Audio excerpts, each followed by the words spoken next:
Media গসিপে আপনাদের স্বাগতম। নিত্য নতুন খবরাখবর পেতে আমাদের চ্যানেলটি এখনই সাবস্ক্রাইব করুন, সাথে বেল আইকনটি ক্লিক করতেও ভুলবেন না। সোনাগাজী ইসলামিয়া সিনিয়র ফাজিল মাদ্রাসার শিক্ষার্থী নুসরাত জাহান রাফিকে নিয়ে আপত্তিকর মন্তব্য করেছেন ফেনীর সরকারি জিয়া মহিলা কলেজের অধ্যক্ষ তাহমিনা বেগম। একই সঙ্গে নুসরাত জাহান রাফি হত্যার বিচারের দাবিতে শিক্ষার্থীরা মানববন্ধন করতে চাইলে অনুমতি দেননি ফেনীর সরকারি জিয়া মহিলা কলেজের অধ্যক্ষ তাহমিনা বেগম। সেই সঙ্গে ঘটনার জন্য নুসরাতকে দায়ী করে মন্তব্য করেছেন তিনি।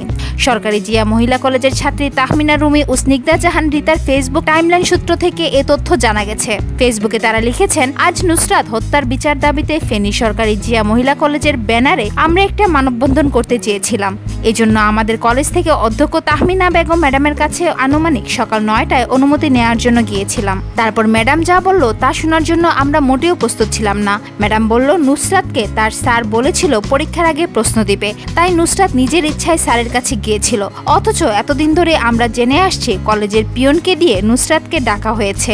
তবে কি আমরা এতদিন ভুল জানতাম? আমাদের কাছে ভুল তথ্য দিয়েছে মিডিয়া। এই সকল প্রশ্নের উত্তর জানতে ইচ্ছে হয়। কে দিবে এই উত্তর? কোথায় পাবো সেই উত্তর? ম্যাডাম আরো বলেছিল অতীতে এ ধরনের ঘটনা আর ঘটে নাই, বর্তমানে ঘটছে, কারণ বর্তমানের মেয়েরা অনেক লোভী। নুসরাত মেয়েটা ধোয়া তুলসী পাতা না। মেয়েটার সাথে যেটা হয়েছে তার জন্য মেয়েটাই দায়ী। এটার জন্য মানববন্ধন করতে আমি কখনোই অনুমতি দেব না। নুসরাতকে নিয়ে এমন মন্তব্যে ঝড় উঠেছে সোশ্যাল মিডিয়ায়। অধ্যক্ষ তাহমিনা বেগমকে নিয়ে চলছে সমালোচনার ঝড়। সুপ্রিয় দর্শক, নিত্য নতুন খবরাখবর পেতে চোখ রাখুন আমাদের চ্যানেলে। সাথে সাথে আমাদের চ্যানেলটি সাবস্ক্রাইব করুন এবং বেল বাটনটি ক্লিক করতেও ভুলবেন না। ধন্যবাদ।